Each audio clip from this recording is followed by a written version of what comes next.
Welcome back to the online sessions on MCC. In the previous class, we have dealt with the allocation of the frequency bands and time slots in the FDMA and TDMA techniques. And we discussed about some of the practical examples of the FDMA, TDMA, whereas AMPS system practically uses FDMA, FDD technique. GSM, which is a global system for mobile communication, is going to use a TDMA, FDD kind of a technique. So similarly, US digital cellular system is going to use TDMA, FDD kind of techniques. So these are all the various practical systems which uses the frequency and time slot allocations of the channels for the users, right? So here there are advantages. There are some certain advantages of the FDMA. So FDMA has got only one drawback. What is the main drawback of FDMA? That is what the frequency allocation, that is a bandwidth. So FDMA is always bandwidth is always going to be a problem. That means bandwidth is always going to be very less in the utilization of the systems or in the processing of the systems. So therefore bandwidth limitation is the greatest limitation in the case of the FDMA. Then what are the advantages? It is going to have one circuit per channel. The advantage is that for every channel you normally going to have one virtual circuit. So that is what the advantage, because every user is being given with a separate frequency band, and therefore we normally going to have one virtual circuit for per channel we is being utilized here. So ideal time causes wasting of resources. Now what happens here is, not every time not all the users are going to get connected to the base station. So in that particular case, in that particular scenario, what happens is lot of wastage of the resources is normally going to get taken place in the case of the FDM. That's normally going to be a kind of a drawback. So here it enables continuously and simultaneously transmitting and receiving the signals, usually implemented in the narrowband systems. So for example, in AMPS, FDMA is normally used with a bandwidth of 30 kilohertz. So that is what the various advantages and disadvantages which are there in the FDMA kind of a techniques. Okay. Now similarly, let us go with some of the drawbacks of the FDMA compared to the TDMA. What are the main drawbacks of FDMA compared to TDMA? Fewer bits for synchronization. In TDMA, you're going to have bits allocated for synchronization, but here synchronization problem is going to be there between users and the base station. So therefore, fewer bits are used for synchronization. Obviously, fewer bits for framing of the data streams. Next one is higher cell site system. That means here the cell site system is normally going to be costly. Then a higher cost for duplexer used in the base station and subscriber units. So here we have to use a high cost duplexers in the base station as well as in the mobile station or subscriber units. The next disadvantage is going to be FDMA requires radio frequency filtering to minimize adjacent channel interference. So because of this bandwidth allocation problem, definitely inter-channel interference is going to exist. So because the given frequency band has to be shared, the limited frequency band, I mean to say, so the limited frequency band has to be shared among many users or maybe many mobile stations, which will definitely going to increase the adjacent channel interference. Because of that, the FDMA requires the RF filtering, radio frequency filtering, which is going to be complex in the base station. So therefore, these are some of the drawbacks of the FDMA kind of a technique. And other problems it's going to have is in the nonlinear effects. In the case of FDMA is also going to get resulted. So many channels are normally implemented for a single antenna. So therefore, interference is definitely going to be there. So for maximum power efficiency, operating near saturation. So here the problem is what the FDMA systems are going to operate at near the saturation level. So that is also going to be a performance bottleneck. When the load on the system is going to really increase drastically, then the system may get halted in between. So that's the problem here. And near saturation power amplifiers are non-linear. So what happens is the power amplifiers should not be operated at very high power levels. Okay. So but under heavy load conditions, these power amplifiers will be simply overloaded, used in the systems. So therefore, there will be a lot of dissipation of the energy or a heat which is going to take place. The next one is interference is going to be a problem. Due to interference, what happens is non-linearities causes a signal spreading in the channel. So next one is intermodulation frequency is also going to take place. Inter-channel interference, intermodulation frequency is also going to take place. So like that, we can just simply go about discussing into some of the drawbacks of this FDMA. RF filters are needed. RF filters are going to be costly. The last point is RF filters. RF filters are needed, which are going to be costly. So obviously interference is going to be a problem outside the mobile radio band. Therefore, adjacent channel interference, we have to compulsorily take care about adjacent channel interference. So that is why powerful line coding techniques, powerful channel coding techniques are really required to transmit and receive the signals. Okay, so the next one is it's normally going to decrease the channel to interference ratio, and it is normally going to definitely decrease the performance of the, as the number of channels increases, interference is going to increase. So therefore, this ratio is normally going to decrease the performance of the system. So interference without with other channels in the FDMA is also going to be, that's what all the effects of interference signals. So intermediate harmonic signals are normally going to produce undesired harmonics. So all these are the effects which are normally going to be in FDMA. And here sometimes a problem will be given to find out the number of channels used in the FDMA. So for that, there is a small formula that you have to remember about the number of channels allocated for FDMA system. So just now in the previous session, we discussed about the FDMA channel allocation. See, if you just go back once again to look into the FDMA channel allocation. So this is what FDD channel allocation.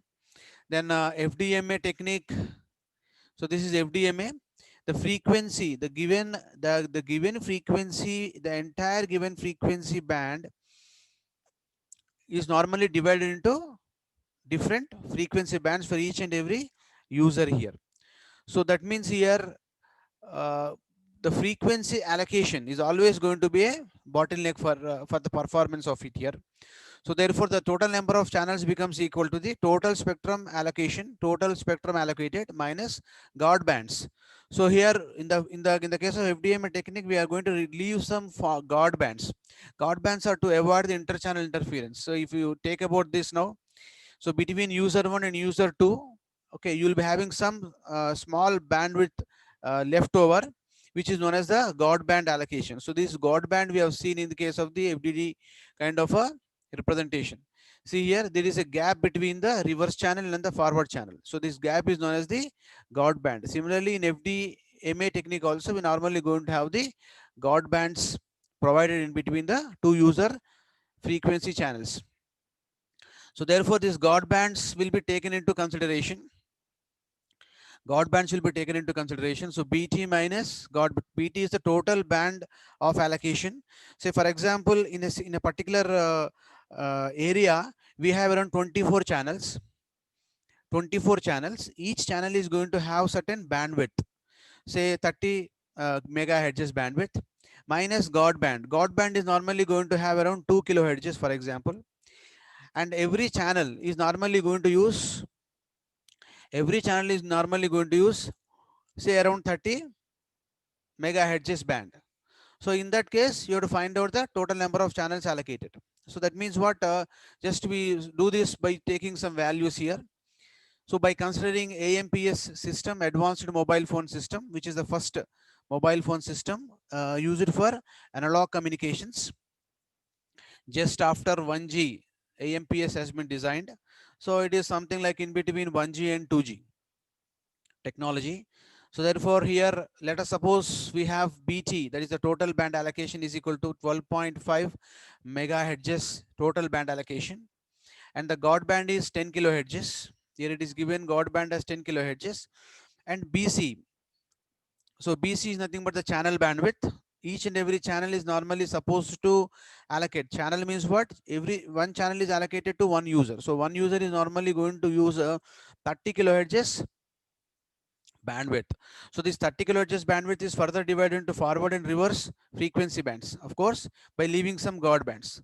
So now we have to find out the total number of channels available in the system. So for that, we normally use this formula 12.5 into 10 power 6 minus 2 into. So this is the formula we have. It's a God band. So God bands are going to be what now? Single God band is going to be how much? 10 into 10 kilohertz. So therefore, this 10 kilohertz, one God band is normally used for what is this base station. Another God band is normally used for the mobile user or a mobile station. So therefore, it is going to be 2 into this particular factor God band by the required channel bandwidth for the user.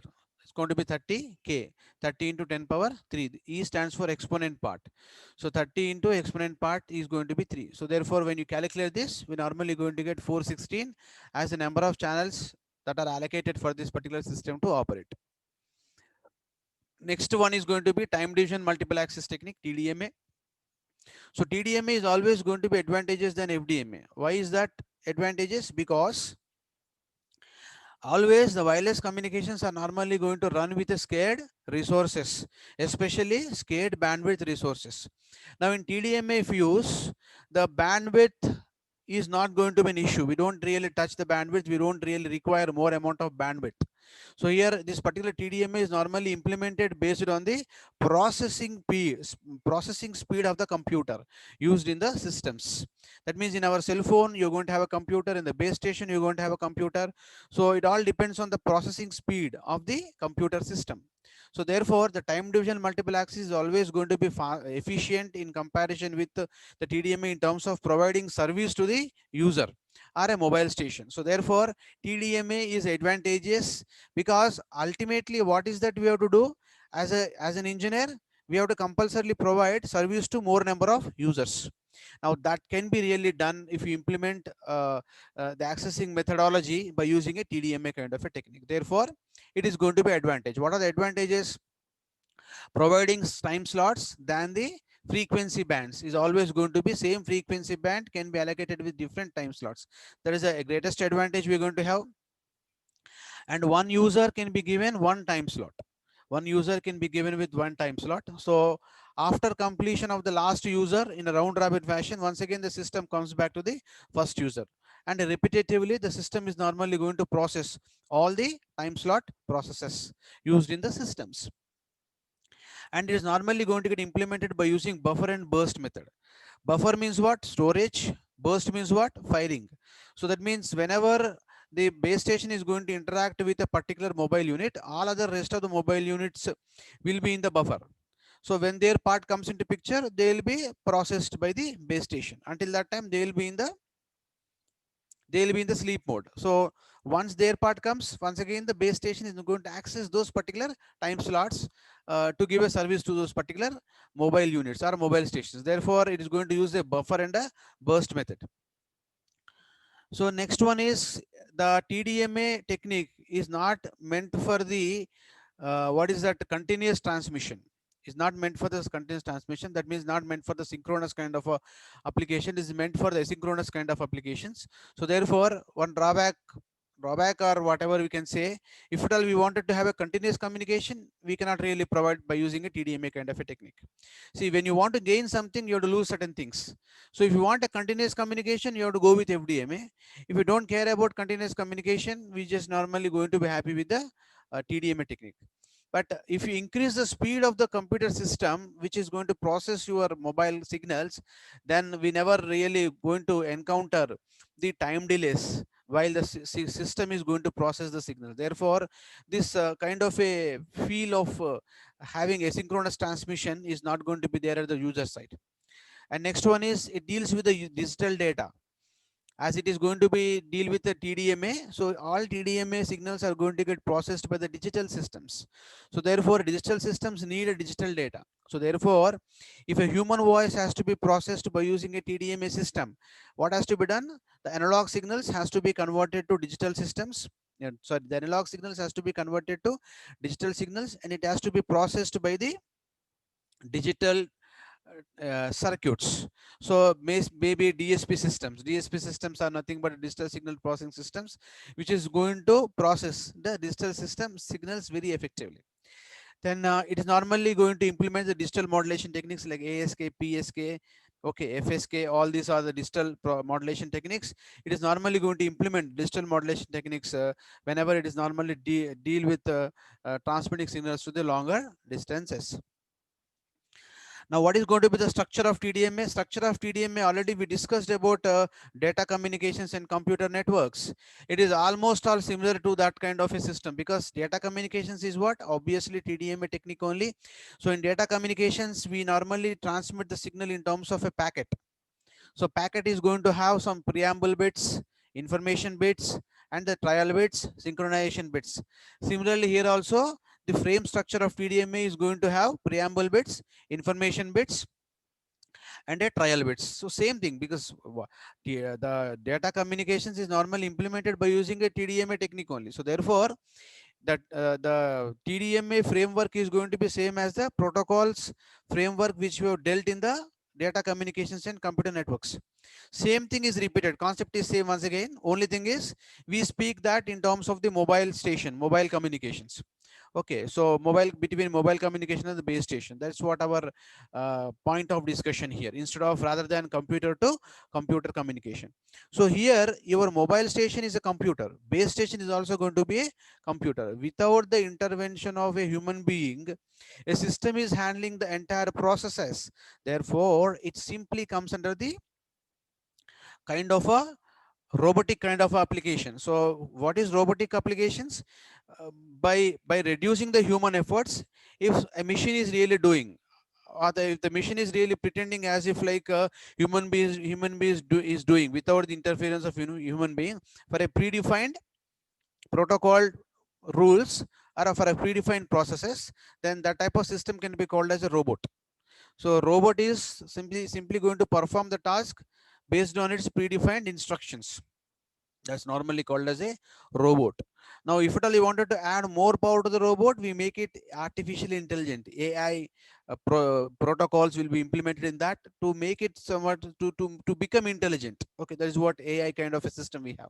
So, but whatever it is, we are not going into all that designing of AI systems, designing of all those things. So, we are just discussing on the TDMA framework. That's all. Okay. So here the information bits are divided into various time slots: slot 1, slot 2, slot 3, slot 4, so on up to slot n. Each slot is given to each and every mobile station or a mobile user. So this slot is once again subdivided for the mobile user. So therefore, for this, once again, each slot is once again subdivided into trial bits, synchronization bits, actual information bits, and the God bits. So this is getting repeated for each and every mobile user in the case of the TDMA kind of a technique now. So here the frame is cyclically repeated over time. So here now what happens is this frame is simply going to get repeated over time. See, it is all based on the clusters. See here, one particular base station is going to support these many time slots. Another base station is going to support another time slots. So like that, so many base stations in a cluster is going to support different time slots. Now every cluster is normally going to have a same group of the time slots. So same structure is normally going to be same. That is that the your mobile architecture, mobile structure is normally going to be same. But only thing is how we implement that really differs based on the type of the multiplexing techniques we normally implement in the system. Okay.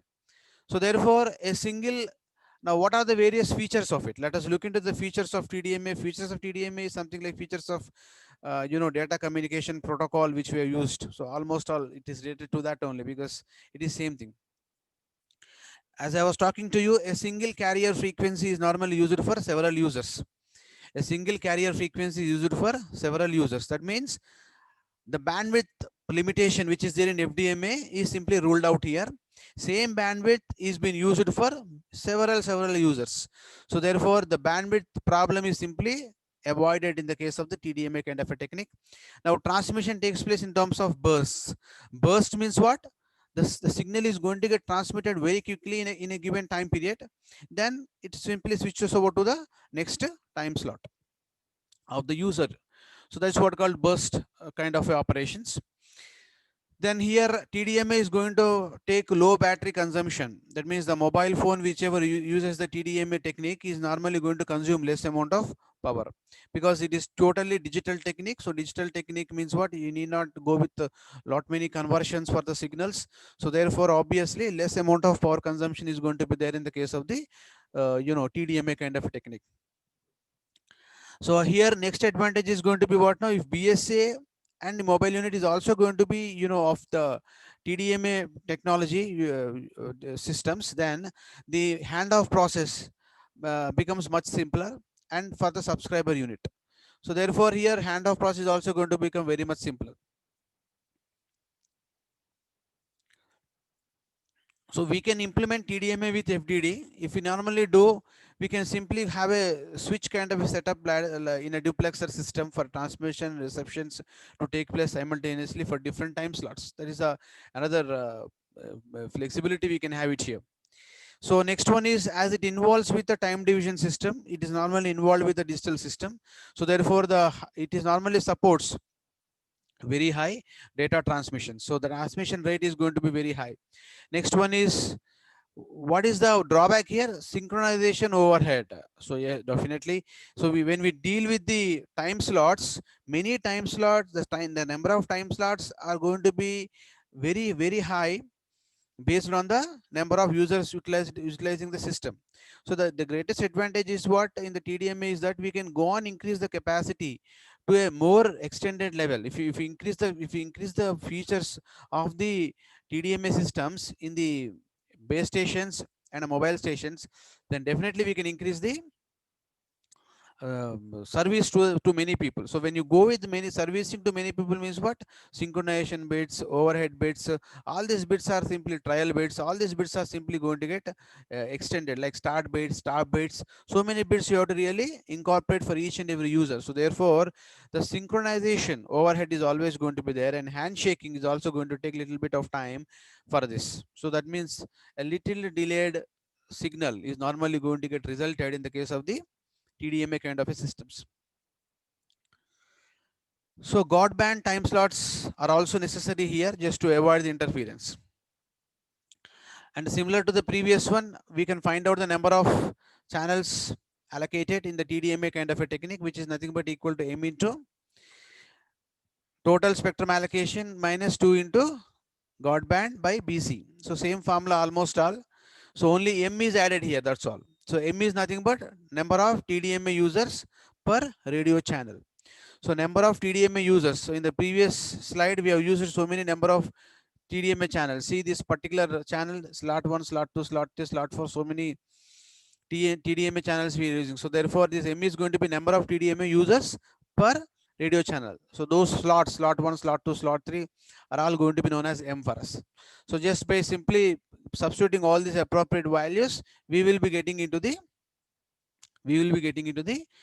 expression for the or value for the number of channels which can be utilized in the TDMA kind of a technique. Okay, so this formula is important. So whenever you explain about TDMA, say for a 8 marks question, please write down the formula, write down the fragmentation of the bits, right, and write down the features of it, like advantages, disadvantages, and practical applications also. So please elaborate by providing all these various details. Now, in the case of this TDMA technique, the only problem is going to be efficiency.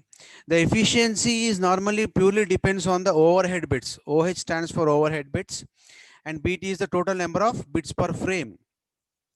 So overhead bits, if you go on increase the overhead bits, the efficiency will simply going to come down. So there should be a compromise between the performance, between the allocation of the time slots and the efficiency of the system under consideration.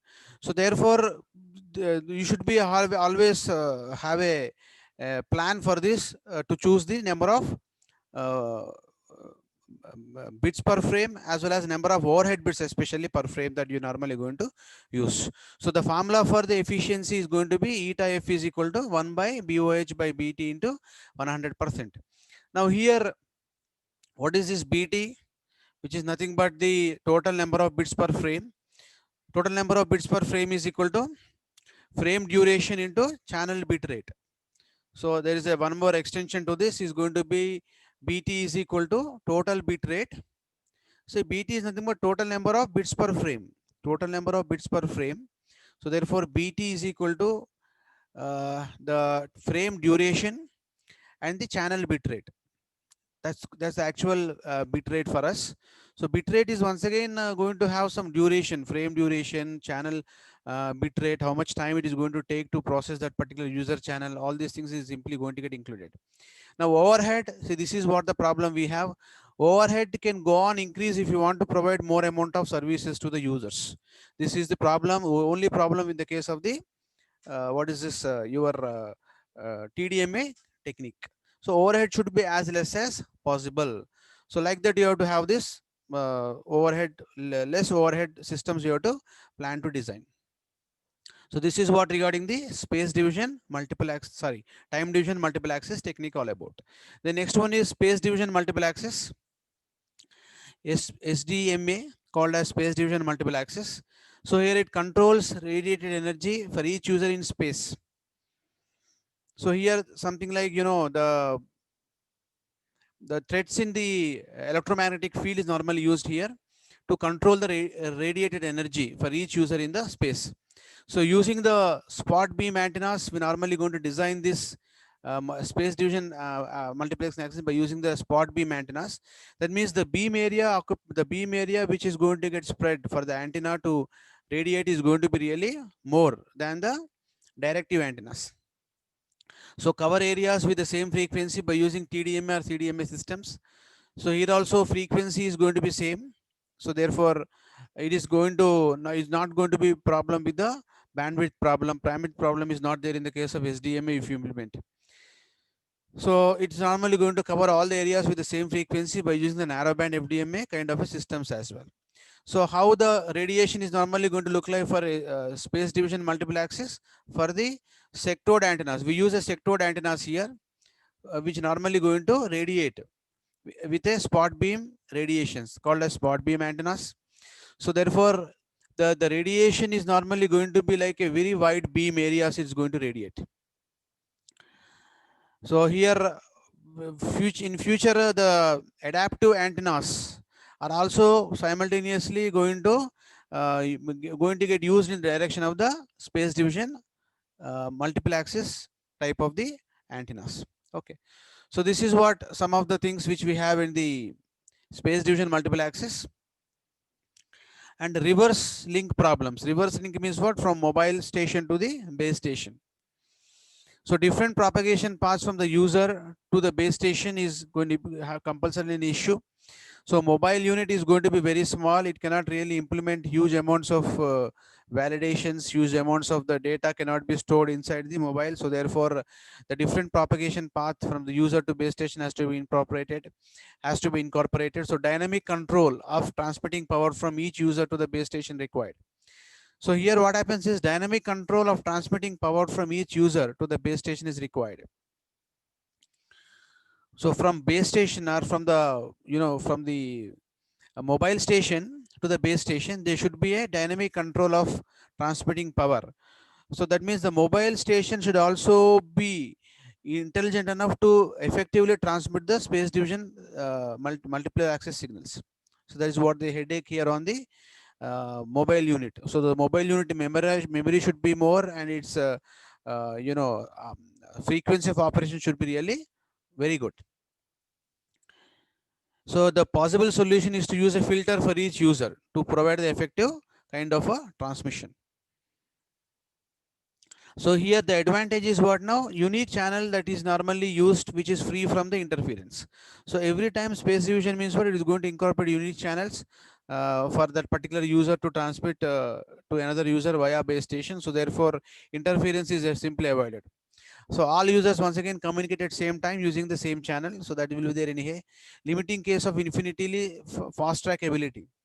So here many mobile users can really track the spatial domain propagation very effectively. So that means base station can effectively track the mobile units if you implement with the SDMA kind of a technique. So here adaptive antennas has to be used in the mobile units to mitigate the reverse link problems. So adaptive antennas means what? The adaptive antennas is going to change its radiation patterns dynamically based on the context. So therefore, the adaptive antennas is normally going to be complex and it's going to be costly enough than the normal antennas. So that's what the problem we have. Designing an antenna is going to be complex and cost of the antenna is also going to be more. So what is the disadvantage? Same thing now I was talking to you, adaptive antennas. So perfect adaptive antenna systems is needed. So adaptive antennas is usually large in size. So large antennas in a mobile units is really a challenging task for us to use. So therefore this is the main challenge that we have. So compromise has to be made with respect to the mobile handset and the antenna utilizations. So this is what the basic SDMA technique we have. In the next class we go with the radio packet networks and other two accessing techniques. Thank you very much for the today's session.